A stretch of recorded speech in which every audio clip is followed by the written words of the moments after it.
साथियों नमस्कार। आज हम देखेंगे आदिवासी, दीकू और एक स्वर्ण युग की कल्पना। 1895 में बिरसा नामक एक आदमी को झारखंड में छोटा नागपुर के जंगलों और गांव में घूमते देखा गया। लोग कहते थे कि उसके पास चमत्कारी शक्तियां हैं। वह सारी बीमारियां दूर कर सकता था। वह सारी बीमारियां दूर कर सकता था और अनाज की छोटी सी ढेरी का ढेरी को कई गुना बढ़ा देता था। बिरसा ने खुद यह ऐलान कर दिया था कि उसे भगवान ने लोगों की रक्षा और उनके उनको दीकुओं बाहरी लोगों की गुलामी से आज़ाद कराने के लिए भेजा है। कुछ समय के भीतर हजारों लोग बिरसा के पीछे चलने लगे।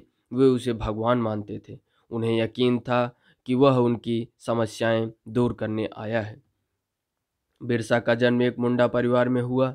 मुंडा एक जनजातीय समुदाय है जो छोटा नागपुर में रहता है। बिरसा के समर्थकों में इलाके के दूसरे आदिवासी संथाल और उरांव भी शामिल थे। ये सभी अपने आसपास आ रहे बदलावों और अंग्रेज शासन के कारण पैदा हो रही समस्याओं से बेचैन थे। उनका परिचित जीवन पद्धति नष्ट होती दिखाई दे रही थी। आजीविका खतरे में थी और धर्म छिन्न भिन्न हो रहा था।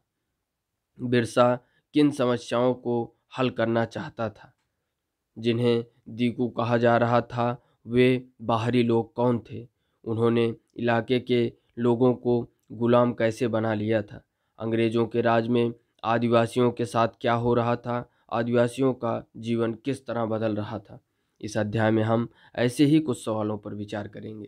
पिछले साल आपने आदिवासी समाजों के बारे में पढ़ा था। ज़्यादातर कबीलों के रीति रिवाजों और रस्में ब्राह्मणों द्वारा निर्धारित रीति रिवाजों और रस्मों से बहुत अलग थी। इन समाजों में ऐसे गहरे सामाजिक भेद भी नहीं थे जो जाति पर आधारित समाजों में दिखाई देते हैं। एक कबीले के सारे लोग कुटुंब के बंधनों में बंधे होते थे, लेकिन इसका यह मतलब भी नहीं है कि आदिवासियों के बीच कोई आर्थिक और सामाजिक फर्क नहीं था। चित्र में आप देख सकते हैं कि उड़ीसा के डोंगरिया कंध कबीले की महिलाएं बाजार जाते हुए नदी से गुजर रही हैं। जनजातीय समूह किस तरह जीते थे? 19वीं सदी तक देश के विभिन्न भागों में आदिवासी तरह तरह की गतिविधियों में सक्रिय थे। कुछ झूम खेती करते थे। उनमें से कुछ समुदाय झूम खेती करते थे। झूम खेती घुमंतू खेती को कहा जाता है। इस तरह की खेती अधिकांशतः जंगलों में छोटे छोटे भूखंडों पर की जाती थी। ये लोग जमीन तक धूप लाने के लिए पेड़ों के ऊपरी हिस्से काट देते थे और जमीन पर उगी घास फूस जलाकर साफ कर देते थे। इसके बाद वे घास फूस के जलने पर पैदा हुई राख को खाली जमीन पर छिड़क देते थे। इस राख में पोटास होती थी जिससे मिट्टी उपजाऊ हो जाती थी। वे कुल्हाड़ों से पेड़ों को काटते थे और कुदालों से जमीन की ऊपरी सतह को खुरच देते थे। वे खेतों को जोतने और बीज रोपने की बजाय उन्हें बस खेत में बिखेर देते थे। जब एक बार फसल तैयार हो जाती थी, उसे काट कर वे दूसरी जगह के लिए चल पड़ते थे। जहाँ से उन्होंने अभी फसल काटी थी वह जगह कई सालों तक पड़ती पड़ी रहती थी। घुमंतू किसान मुख्य रूप से पूर्वोत्तर और मध्य भारत की पर्वतीय व जंगली पट्टियों में ही रहते थे। इन आदिवासी समुदायों की जिंदगी जंगलों में बेरोक टोक आवाजाही और फसल उगाने के लिए जमीन और जंगलों के इस्तेमाल पर आधारित थी। वे केवल इसी तरीके से घुमंतू खेती कर सकते थे। कुछ शिकारी और संग्राहक थे। परती यानी कुछ समय के लिए बिना खेती छोड़ दी जाने वाली जमीन ताकि इसकी मिट्टी दोबारा उपजाऊ हो जाए।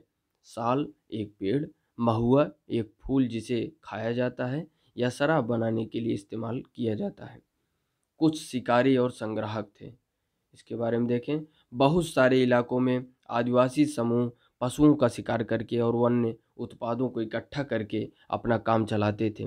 वे जंगलों को अपनी ज़िंदगी के लिए बहुत ज़रूरी मानते थे। उड़ीसा के जंगलों में रहने वाला खोंड समुदाय इसी तरह का एक समुदाय था। इस समुदाय के लोग टोलियां बनाकर शिकार पर निकलते थे और जो हाथ लगता था उसे आपस में बांट लेते थे। वे जंगलों से मिले फल और जड़ें खाते थे। खाना पकाने के लिए वे साल और महुआ के बीजों का तेल इस्तेमाल करते थे। इलाज के लिए वे बहुत सारी जंगली जड़ी बूटियों का इस्तेमाल करते थे और जड़ और जंगलों में इकट्ठा हुई चीज़ों को स्थानीय बाज़ारों में बेच देते थे। जब भी स्थानीय बुनकरों और चमड़ा कारीगरों को कपड़े व चमड़े की रंगाई के लिए कुसुम और पलाश के फूलों की ज़रूरत होती तो वे खोंड समुदाय के लोगों से ही कहते थे। चित्र में आप देख सकते हैं कि डोंगरिया कंध कबीले की औरतें पंडानू की पत्तियां इकट्ठा करके ला रही हैं। इन पत्तियों से पत्तलें बनाई जाएंगी। अब हम आगे देखें, इन समुदायों को चावल और अन्य अनाज कहाँ से मिलते थे। कई बार तो चीज़ों की अदला बदली से काम चल जाता था। वे अपनी कीमती वन उत्पादों के बदले ज़रूरत की चीज़ें ले लेते थे। कई बार उन्हें ज़रूरी चीज़ें खरीदने के लिए अपनी मुट्ठी भर आमदनी का सहारा लेना पड़ता था। उनमें से कई लोग आसपास के गांव में नौकरी भी करते थे। कोई बोझ ढोता था तो कोई सड़क निर्माण कार्यों में नौकरी करता था। कई आदिवासी खेत मजदूर थे। जब वन उत्पाद कम पड़ जाते थे तो आदिवासियों को मजदूरी के लिए ज़्यादा भटकना पड़ता था। लेकिन उनमें से बहुत सारे समुदाय जैसे मध्य भारत के बैगा औरों के लिए काम करने से कतराते थे। बैगा खुद को जंगल की संतान मानते थे जो केवल जंगल की उपज पर ही जिंदा रह सकती हैं। मजदूरी करना बैगाओं के लिए अपमान की बात थी। जो चीज़ें आसपास पैदा नहीं होती उन्हें हासिल करने के लिए आदिवासियों को खरीद फरोख्त भी करनी पड़ती थी। इसकी वजह से कभी कभी व्यापारियों और महाजनों पर आश्रित हो जाते थे। व्यापारी बेचने की चीज़ें लेकर आते थे और भारी कीमत पर चीज़ें बेचते थे। सूदखोर महाजन भी आदिवासियों को कर्जा तो दे देते थे, लेकिन उसका ब्याज बहुत ज़्यादा होता था। इस तरह बाजार और वाणिज्य ने आदिवासियों को कर्ज और गरीबी में ढकेल दिया था। लिहाजा वे महाजनों और व्यापारियों को बाहरी शैतान और अपनी सारी मुसीबतों की जड़ मानने लगे थे। चित्र में आप देख सकते हैं भारत में कुछ आदिवासी समुदायों के इलाके, जिसमें देख लें सहारिया भील ये राजस्थान में, वान गुज्जर्स राठवा गुजरात में, बैगास बंजारा गौड़ मध्य प्रदेश में, बंजारा महाराष्ट्र में और गुड्डी वन गुंजरी ये सब हरियाणा जैसे इलाकों में, भोटिया उत्तराखंड में, खासी उत्तर पूर्व के राज्यों में, रियांग अपाटान निसी नागालैंड में, कोया बंजोर गोंड ये सब आंध्र प्रदेश में, पराजा बोडा कंडा कोया सओरा खोंड संथाल मुंडा उरांव संथाल ये सब बिहार और के इलाकों में रहते थे। अब हम देखेंगे कुछ जानवर पालते थे। बहुत सारे आदिवासी समूह जानवर पालकर अपनी जिंदगी चलाते थे। वे चरवाहे थे जो मौसम के हिसाब से मवेशियों या भेड़ों के रेवड़ लेकर यहाँ से वहाँ जाते रहते थे। जब एक जगह घास खत्म हो जाती तो वे दूसरे इलाकों में चले जाते थे। पंजाब के पहाड़ों में रहने वाले वन गुज्जर और आंध्र प्रदेश के लबाड़िया आदि समुदाय गाय भैंस के झुंड पालते थे। कुल्लू के गद्दी समुदाय के लोग गडेरिए थे और कश्मीर के बकरवाल बकरियां पालते थे। अगले साल इतिहास की पाठ्य पुस्तकों में हम इन सब के बारे में विस्तार से पढ़ेंगे। इसके आगे यदि हम देखें तो शिकार का वक्त, बुवाई का वक्त, नए खेतों में जाने का वक्त। स्रोत फर्स्ट में हम देखें, क्या आपने कभी इस बात पर ध्यान दिया कि विभिन्न प्रकार के समाज में रहने वाले लोगों की काम और समय के बारे में समझदारी एक जैसी नहीं होती। विभिन्न क्षेत्रों में रहने वाले घुमंतू आदिवासियों और शिकारियों की जिंदगी एक खास क्रम और मर्द औरत के बीच कामों के बंटवारे से चलती थी। ब्रिटिश मानव विज्ञानी बेरियन एल्विन ने 1930 और 1940 के दशक में कई साल मध्य भारत के बैगा और खोंड समुदाय के बीच बिताए थे। एल्विन द्वारा लिखित निम्नलिखित अंशों को पढ़कर इस समय क्रम और कामों के बंटवारे को समझा जा सकता है। वे लिखते हैं, चैत में औरतें इकट्ठा करने और बचे खुचे ठूंठों को काटने जाती थी। पुरुष बड़े पेड़ों को काटते थे और शिकार पर जाते थे। शिकार पूरे चांद के समय पूर्व से शुरू होता था। शिकार के लिए बांस के फंदों का इस्तेमाल करते थे। औरतें सागों, इमली और मशरूम, कुकुरमुत्ता आदि फल बीनकर लाती थीं। बैगा औरतें या तो केवल जड़ें या कंद इकट्ठा करती हैं या महुआ के बीज इकट्ठा करती हैं। मध्य भारत के आदिवासियों में बैगाओं को सबसे अच्छी शिकारी माना जाता था। बैसाख के जंगलों को जलाया जाता था। औरतें अध जली लकड़ियों को ईंधन के लिए बिन लेती थी। आदमी शिकार पर जाते रहते थे लेकिन गांव से दूर नहीं जाते थे। जेठ में बुआई होती थी और शिकार चलता रहता था। आषाढ़ में से भादों तक मर्द खेतों में काम करते थे। क्वार में फलियां आने लगती थी और क्वार में फलियां आने लगती थी और कार्तिक कुटकी में पक जाती थी। आगहन में सारी फसलें तैयार हो जाती थी और पूस में फटकन किया जाता था। नाच गाना और शादियां भी पूस के महीने में होती थी। माघ में पुरुष नए बेवड़ की तरफ चल देते थे। इस दौरान शिकार व चीज़ों का संग्रह ही जीने का मुख्य गतिविधि होती थी। यह चक्र पहले साल का होता था। दूसरे साल शिकार के लिए ज़्यादा समय मिल जाता था क्योंकि केवल कुछ फसलों की ही बुआई कटाई होती थी। क्योंकि भोजन काफ़ी होता था इसलिए पुरुष बेवड़ों में ही रहते थे। तीसरे साल में भोजन के लिए वन उत्पादों को भी ज़रूरत पड़ने लगती थी।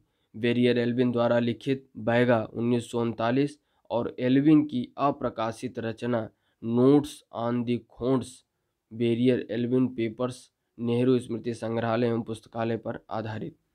आप देख सकते हैं चित्र 4, ईंधन की लकड़ी ले जाती एक संथाल लड़की, बिहार 1946।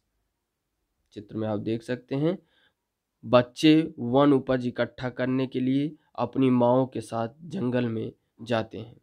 गतिविधि में देखें, बैगा औरतें और मर्द जो काम करते हैं उनको ध्यान से पढ़ें। क्या आपको उनके कोई क्रम दिखाई देता है? उनके कामों में क्या फ़र्क थे? इसके आगे हम देखें, कुछ लोग एक जगह खेती करते थे। इसमें देखें 19वीं सदी से पहले ही भारत सारे जनजातीय कबीले एक जगह टिक कर खेती करने लगे थे। वे बार बार जगह बदलने की बजाय साल दर साल एक ही जगह खेती करते थे। वे हलों का इस्तेमाल करने लगे थे और धीरे धीरे ज़मीन पर अधिकार भी मिलते जा रहे थे। बहुत सारे समुदायों में छोटा नागपुर के मुंडाओं की तरह जमीन पर कबीले की संपत्ति होती थी। कुल के सभी सदस्यों को उन मूल निवासियों का वंशज माना जाता था जिन्होंने सबसे पहले आकर जमीन को साफ किया था। लिहाजा जमीन पर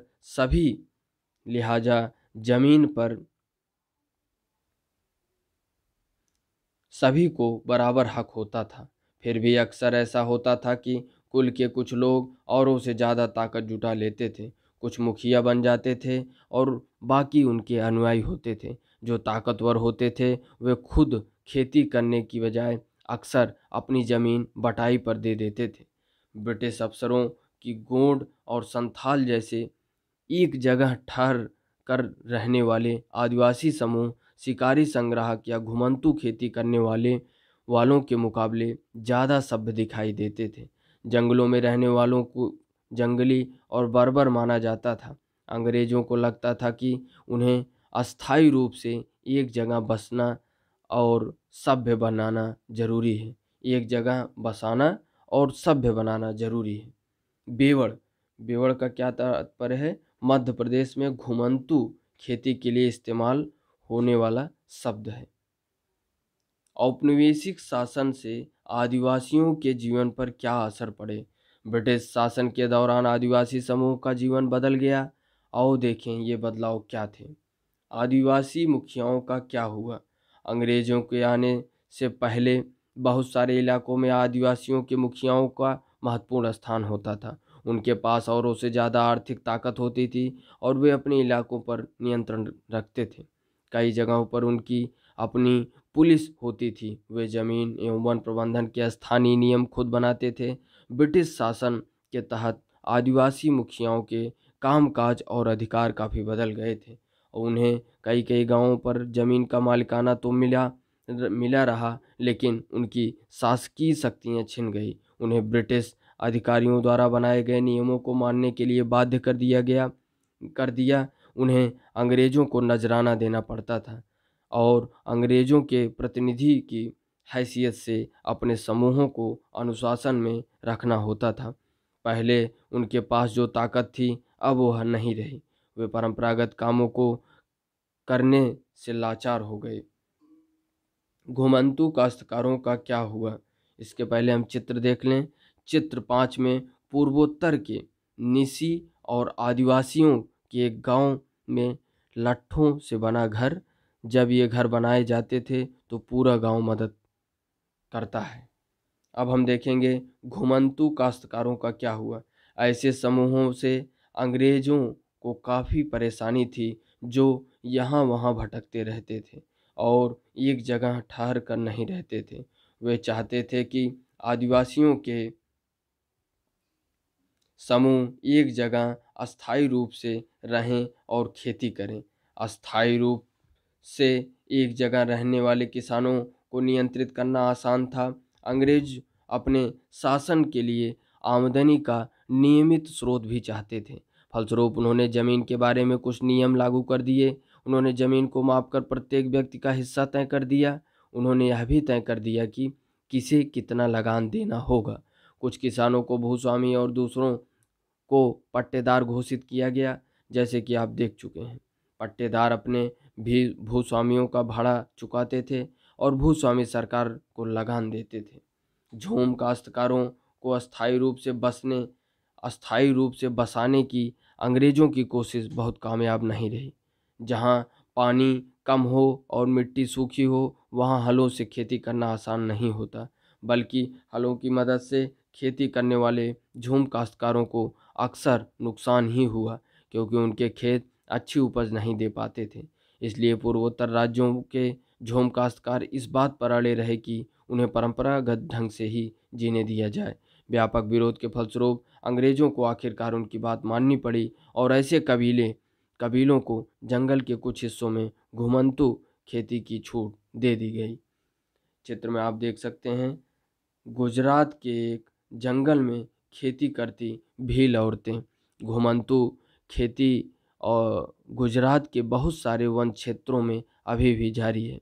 आप देख सकते हैं कि यहाँ पेड़ों को काट दिया गया और खेती के लिए ज़मीन साफ कर दी गई। वन कानून और उनके प्रभाव। जैसे कि आपने देखा, आदिवासी समूह का जीवन जंगल से जुड़ा हुआ था, अतः वन कानूनों में आए बदलाव से आदिवासियों के जीवन पर भी भारी असर पड़ा। अब हम देख लें चित्र 7 में। आंध्र प्रदेश में धान के खेत में काम करते आदिवासी समतल मैदानों और जंगलों में धान की खेती के बीच फर्क को देखें। अब हम इसके आगे देखें तो अंग्रेजों ने सारे जंगलों पर अपना नियंत्रण स्थापित कर लिया था और जंगलों को राज्य की संपत्ति घोषित कर दिया। कुछ जंगलों को आरक्षित वन घोषित कर दिया गया। ये ऐसे जंगल थे जहां अंग्रेजों की ज़रूरतों के लिए इमारती लकड़ी पैदा होती थी। इन जंगलों में लोगों को स्वतंत्र रूप से घूमने, झूम खेती करने, फल इकट्ठा करने या पशुओं का शिकार करने की इजाज़त नहीं थी।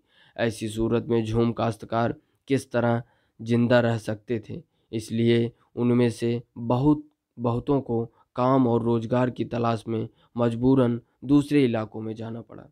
जैसे ही अंग्रेजों ने जंगलों के भीतर आदिवासियों के रहने पर पाबंदी लगा दी, उनके सामने एक समस्या पैदा हो गई। समस्या यह थी कि रेलवे स्लीपर्स के लिए पेड़ काटने और लकड़ी को एक जगह से दूसरी जगह ले जाने के लिए मजदूरों का इंतजाम कहाँ से किया जाए। औपनिवेशिक अधिकारियों ने इसका भी एक हल ढूंढ निकाला। उन्होंने तय किया कि झूम काश्तकारों को जंगल में जमीन के छोटे टुकड़े दिए जाएंगे और उन्हें वहां खेती करने की भी छूट होगी, बशर्ते गांव में रहने वालों को वन विभाग के लिए मजदूरी करनी होगी और जंगलों की देखभाल करनी होगी। इस तरह बहुत सारे इलाकों में वन विभाग ने सस्ते श्रम की आपूर्ति सुनिश्चित करने के लिए वन गांव बसा दिए। स्लीपर क्या है? लकड़ी के 36 तख्त थे जिन पर रेल की पटरियां बिछाई जाती हैं। स्रोत 2 को देखें तो अंग्रेजों के इस देश में जीना कितना कठिन है। अंग्रेजों के इस देश में जीना कितना कठिन है। 1930 के दशक में बैरियर एल्विन ने मध्य भारत में रहने वाले बैगा आदिवासियों के इलाकों का दौरा किया था। एल्विन इन लोगों के रीति रिवाजों, इनकी कला और लोक संस्कृति को जानना चाहते थे। उन्होंने बैगाओं के बहुत सारे गीत इकट्ठे किए जिसमें इस बात पर शिकायत की गई कि अंग्रेजों के शासन में बैगा कितने बुरे दौर से गुजर रहे हैं। अंग्रेजों के इस देश में जीना कितना है मुश्किल।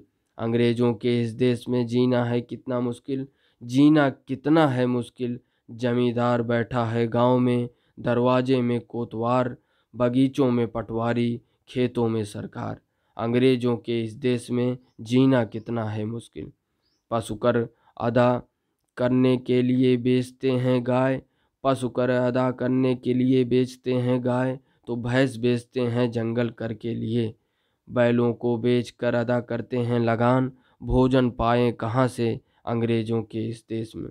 बैरियर एल्विन एवं Shamrao Hivale songs of the Maikal पृष्ठ 316 से उद्धृत। इसके आगे हम देखें, बहुत सारे आदिवासी समूहों ने औपनिवेशिक वन कानूनों का विरोध किया। उन्होंने नए नियमों का पालन करने से इनकार कर दिया और उन्हीं तौर तरीकों से चलते रहे जिन्हें सरकार गैर कानूनी घोषित कर चुकी है।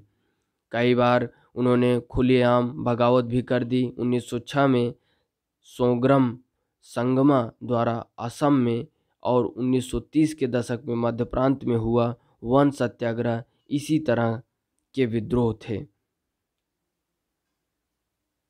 व्यापार की समस्या चित्र में आप देख सकते हैं, गोदारा औरतें बुनाई करती हुई। व्यापार की समस्या 19वीं शताब्दी के दौरान जनजाति समूहों ने पाया कि व्यापारी और महाजन जंगलों में जल्दी जल्दी आने लगे हैं।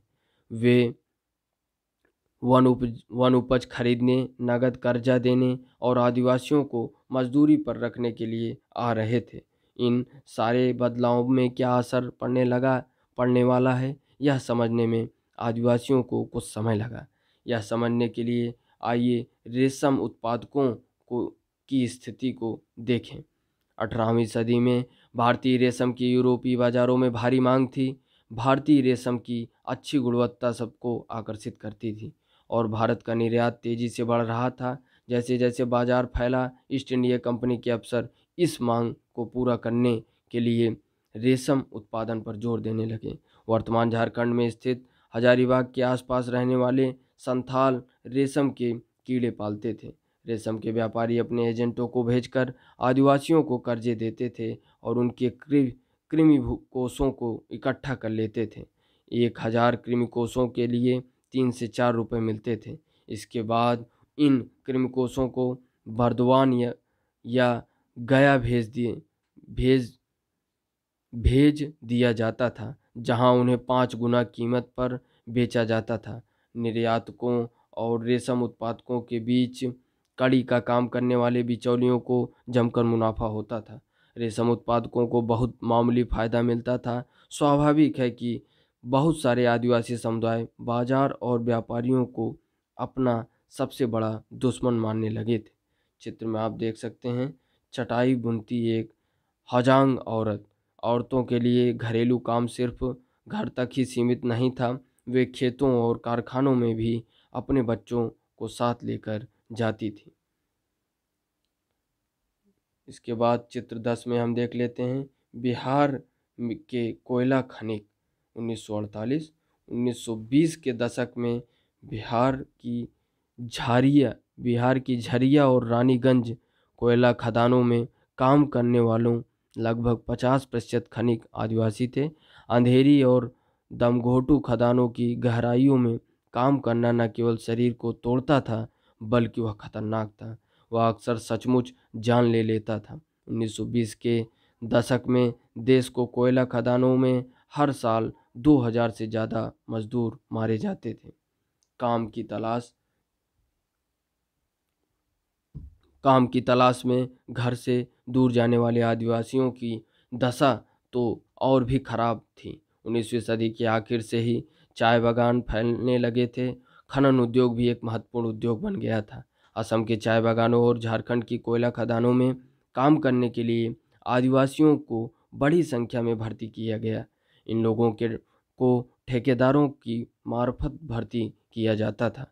ये ठेकेदार न केवल उन्हें बहुत कम वेतन देते थे, बल्कि उन्हें वापस घर भी लौटने नहीं देते थे। नज़दीक से देखने पर 19वीं और 20वीं शताब्दी के दौरान देश के विभिन्न भागों में जनजातीय समूहों ने बदलते कानूनों, अपने व्यवहार पर लगी पाबंदियों, नए करों और व्यापारियों व महाजनों द्वारा किए जा रहे शोषण के खिलाफ कई बार बगावत की।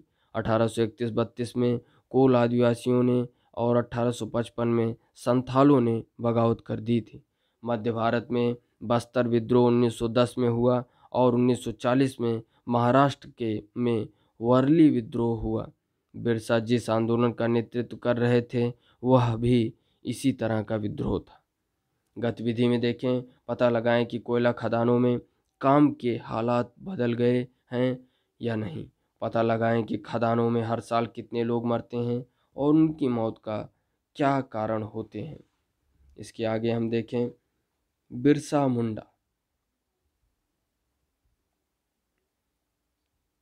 मुंडा का जन्म 1870 के दशक के मध्य में हुआ।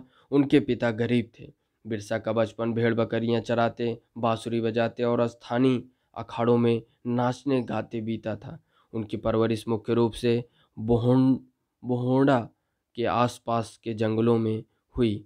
गरीबी से लाचार बिरसा के पिता को काम की तलाश में जगह जगह भटकना पड़ता था। लड़कपन में ही बिरसा ने अतीत में हुए मुंडा विद्रोहों की कहानियां सुन ली थी। उन्होंने कई बार समुदाय के सरदारों, मुखियाओं को विद्रोह का आह्वान करते देखा था। बिरसा के समुदाय के लोग ऐसे स्वर्ण युग की बात किया करते थे जब मुंडा लोग दीकुओं के उत्पीड़न से पूरी तरह आज़ाद थे। सरदारों का कहना था कि एक बार फिर उनके समुदाय के परंपरागत अधिकार बहाल हो जाएंगे। वे खुद को इलाके के मूल निवासियों का वंशज मानते थे और अपनी ज़मीन की लड़ाई, मुल्क की लड़ाई लड़ रहे थे। वे लोगों को याद दिलाते थे कि उन्हें अपना साम्राज्य वापस पाना है। बिरसा स्थानीय मिशनरी स्कूल में जाने लगे, जहां उन्हें मिशनरियों के उपदेश सुनने का मौका मिला। वहां भी उन्होंने यही सुना कि मुंडा समुदाय स्वर्ग का साम्राज्य हासिल कर सकता है और अपने खोए हुए अधिकार वापस पा सकता है, अगर वे अच्छे इंसाई बन जाएं और अपनी खराब आदतें छोड़ दें तो ऐसा हो सकता है। बाद में बिरसा ने एक जाने माने वैष्णव धर्म के प्रचारक के साथ भी कुछ समय बिताया। उन्होंने जनेऊ धारण किया और शुद्धता व दया पर जोर देने लगे। अपनी किशोरावस्था में बिरसा जिन विचारों के संपर्क में आए, उनसे वह काफ़ी गहरे तौर पर प्रभावित थे। बिरसा का आंदोलन आदिवासी समाज को सुधारने का आंदोलन था। उन्होंने मुंडाओं से आह्वान किया कि वे शराब पीना छोड़ दें, गांव को साफ रखें और डायन व जादू टोनों में विश्वास न करें। यहाँ ध्यान देने वाली बात यह भी है कि बिरसा ने मिशनरियों और हिंदू जमींदारों का भी लगातार विरोध किया। वह उन्हें बाहर का मानते थे, मुंडा जीवन शैली को नष्ट कर रहे थे। जो मुंडा जीवन शैली को वह उन्हें बाहर का मानते थे, जो मुंडा जीवन शैली को नष्ट कर रहे थे। वैष्णव विष्णु की पूजा करने वाले वैष्णव कहलाते थे। 1895 में बिरसा ने अपने अनुयायियों का आह्वान किया कि वे अपने गौरवपूर्ण अतीत को पुनर्जीवित करने के लिए संकल्प लें। वह अतीत के एक ऐसे स्वर्ण युग सतयुग की चर्चा करते थे जब मुंडा लोग अच्छा जीवन जीते थे, तटबंध बनाते थे, कुदरती झरनों को नियंत्रित करते थे, पेड़ और बाग लगाते थे, पेट पालने के लिए खेती करते थे। उस काल्पनिक युग में मुंडा अपने बिरादरों और रिश्तेदारों का खून नहीं बहाते थे, वे ईमानदारी से जीते थे। बिरसा चाहते थे कि लोग एक बार फिर अपनी ज़मीन पर खेती करें, एक जगह टिक कर रहें और अपने खेतों में काम करें। अंग्रेज़ों को बिरसा आंदोलन के राजनीतिक उद्देश्यों में से बहुत ज़्यादा परेशानी थी। यह आंदोलन मिशनरियों, महाजनों, हिंदू भूस्वामियों और सरकार को बाहर निकालकर बिरसा के नेतृत्व में मुंडा राज स्थापित करना चाहता था। यह आंदोलन इन्हीं ताकतों को मुंडाओं की सारी समस्याओं व कष्टों का स्रोत मानता था। अंग्रेजों अंग्रेजों की भूनीतियाँ उनकी परंपरागत भूमि व्यवस्था को नष्ट कर रही थी। हिंदू भूस्वामी और महाजन उनकी जमीन छीनते जा रहे थे और मिशनरी उनकी परंपरागत संस्कृति की आलोचना करते थे। जब आंदोलन फैलने लगा तो अंग्रेजों ने सख्त कार्रवाई का फैसला किया। उन्होंने 1895 में बिरसा को गिरफ्तार किया और दंगे फसाद के आरोप में 2 साल की सज़ा सुनाई। 1897 में जेल से लौटने के बाद बिरसा समर्थन जुटाते हुए गांव-गांव घूमने लगे। उन्होंने लोगों को उकसाने के लिए परंपरागत प्रतीकों और भाषा का इस्तेमाल किया। वे आह्वान कर रहे थे कि उनके नेतृत्व में साम्राज्य की स्थापना के लिए रावणों यानी दीकू और यूरोपियों को तबाह कर दें। बिरसा के अनुयायी दीकू और यूरोपीय सत्ता के प्रतीकों को निशाना बनाने लगे। उन्होंने थाने और चर्चों पर हमले किए और महाजनों व जमींदारों की संपत्तियों पर धावा बोल दिया। सफ़ेद झंडा बिरसा राज का प्रतीक था। सन 1900 में बिरसा की हैजे से मृत्यु हो गई और आंदोलन ठंड पड़ गया। यह आंदोलन 2 मायनों में महत्वपूर्ण था। पहला, इसने औपनिवेशिक सरकार को ऐसे कानून लागू करने के लिए मजबूर किया जिनके जरिए दीकू लोग आदिवासियों को जमीन पर आसानी से कब्जा न कर सकें। दूसरा, इसने एक बार फिर जता दिया कि अन्याय का विरोध करने और औपनिवेशिक शासन के विरुद्ध अपने गुस्से को अभिव्यक्त करने में आदिवासी सक्षम हैं। उन्होंने अपने खास अंदाज में अपनी खास रस्मों और संघर्षों के प्रतीक के जरिए इस काम को अंजाम दिया। अन्यत्र देखें, हमें नगदी की क्या ज़रूरत। ऐसे बहुत सारे कारण हैं जिनकी वजह से आदिवासी और अन्य सामाजिक समूह प्रायः बाजार के लिए पैदावार नहीं करना चाहते थे। पापुआ न्यू गिनी के इस जनजातीय गीत में इस बात की झलक मिलती है। वहाँ के आदिवासी बाजार को किस तरह देखते हैं। कहते हैं नगदी है बेकार का कूड़ा करकट, बारिश ये रोक नहीं सकती और देती है तकलीफ़ें। इन सरकारी मठाधीशों के लिए क्यों मैं जोश से करूं काम। इन सरकारी मठाधीशों के लिए क्यों मैं जोश से करूं काम। क्यों मैं चढ़ूं नारियल के पेड़ पर। तो है नगदी फसलें अच्छी लेकिन श्रीमान मुझे बताएं अगर खरीदने को नहीं है कुछ तो मैं चिंता करूं क्यों। कोहेन क्लार्क एवं हॉस्वेल, संख्या दी इकोनॉमी ऑफ सब्सटेंसेस एग्रीकल्चर 1970 में उद्धृत एक गीत पर आधारित। धन्यवाद। जय हिंद।